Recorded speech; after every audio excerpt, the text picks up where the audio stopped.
Kotaku made an article defending Sweet Baby Inc. And I'm looking at it and I'm like, Jesus, I wouldn't wish this to my worst enemy. No, seriously, imagine this. You're into some controversy. You've upset some people on the internet. And who comes to your defense? Kotaku.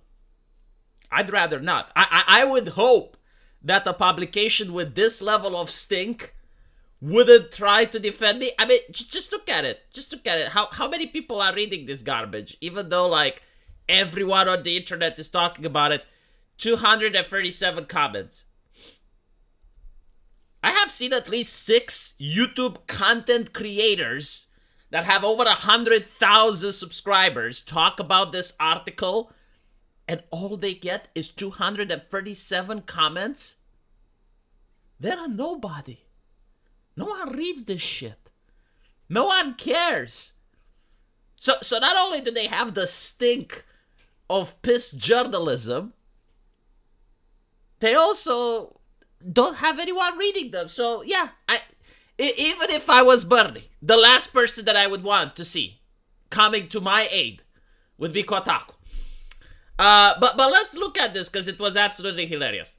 We've got the journalist going on a public Discord, and she actually talks in the article that she did this. And this is my favorite question. Is there any reason why many of you don't have your names and pictures associated with your account on here? Like, this allegedly is an expert of culture.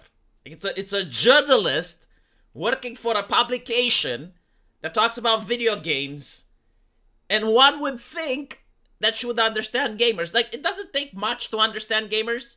You know, just spend like 1 hour a day in the gaming community is the bare minimum. The absolute bare minimum to understand gamers. And she is bewildered by the fact that gamers use pseudonyms on the internet. Probably some anime avatar. Like this, it confuses the Kotaku journalists. They're looking around. What is going on? I mean, besides the fact that it's part of the culture to use a pseudonym, there's also a lot of cancel pigs on the internet. Especially cancel pigs from Kotaku. This is why people don't use their real names. You know, it would be a shame if you got fired over a discussion about video games. Right?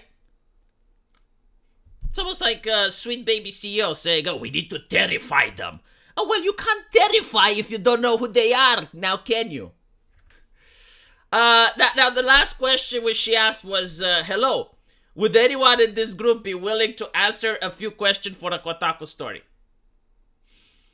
And she got banned shortly after. I think she lasted like 2 hours. This is the correct way of handling journalists. From mainstream publications, of course. Because there are journalists that actually do their job. Kotaku is not one of them. Because they do not represent the interest of gamers. Like you just saw, they don't even understand the very basic, the very minimum of gaming culture. Things that I understood when I was 13. And I would go at IRC and everyone had pseudonyms and everyone had nicknames. And this bewilders the journalists. This confuses them. It's like, what is going on? I thought this is a public space. I thought this is like the government. Why can't I see your social security number? Why can't I see your face, your ID? I want to know who your mother is. How can I judge you if I don't know what race your parents are? And you may say, well, that's racist, V. Well, no one is more racist than a Kotaku journalist, apparently. They went on Twitter saying, like this is the person that wrote the article, right? This is the person that you want on your side defending you. You can't be racist against white people. Thanks for tuning in. You gotta appreciate also the arrogance, right? Like, can you actually be a Kotaku journalist if you don't have arrogance? Like, when you get a job at Kotaku, you become the shit. You think that a doctor or a surgeon is even... No, you're working at Kotaku. Peak human excellence, huh? Unfortunately, Twitter isn't what it used to be. Community notes. Look at this. It's a bloodbath. Racismus isn't limited to marginalized or minority races, ethnic groups. It is simply the unfair treatment of people who belong to a different specific race, which can, in fact, include white people. Here is a definition from the Oxford Dictionary or a similar one. Also here, did you find this helpful? Right. Now, see, I don't have to ask why she gave her comments disabilities because she locked her account after this. Too much red pills, huh? Why is it that the journalist doesn't understand our community and they're bewildered about it's like why is everyone using pseudonyms? Why is no one using their real pictures? But I do understand the journalist. I do understand why they keep disabling comments. I do understand why they're blocking everyone. It's because they think they're better than everyone. They don't want to go into a conversation. They don't want to engage in a debate. They don't want to have an argument. They pretend they do. But the moment that they actually start the conversation and they realize that people aren't just the comic caricatures that they believe, that they actually have arguments and they're able to defend their point, I'm like, oh shit, better retreat myself to the safe space. No, but unironically, okay, you should not discuss with journalists. If they happen to come on a Discord, do not engage with them. They do not represent your interests. They represent the corporation's interests. They represent the wealthy. They represent, their cliques, their friends that are already placed in positions of power in order to make money and siphon more cash from AAA companies.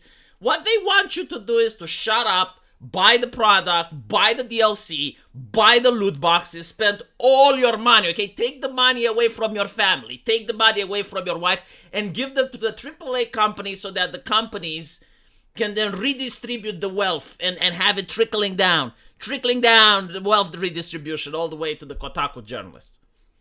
I mean, the number of favors that these people used to get, I remember talking about how they were wined and dined by various corporations, like flown all the way into France to see, Ubisoft and other shit.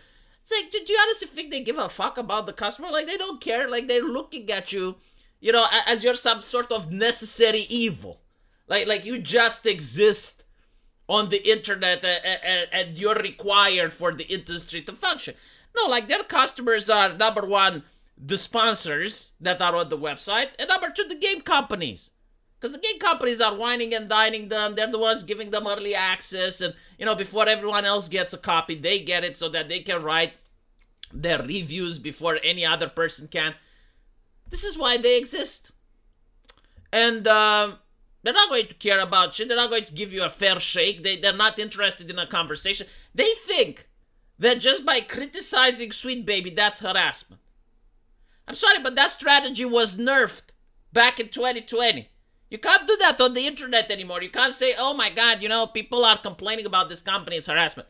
The left does this all the time.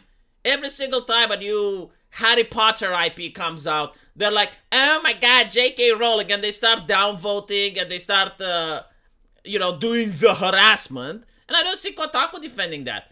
And by the way, when we are complaining about Sweet Baby, like, what do? Oh, where we made the Steam account where the names of the companies that Sweet Baby worked at are made public. The horror, right? But when the left was complaining about J.K. Rowling video game Hogwarts Legacy, they were harassing VTubers that were playing the game. They were doxing the VTubers that were playing the game. They were sending death threats and all the other stuff. Pick a me, like... What was Kotaku then? They released an article that was like, oh, well, allegedly there may be something there, but, like, who cares?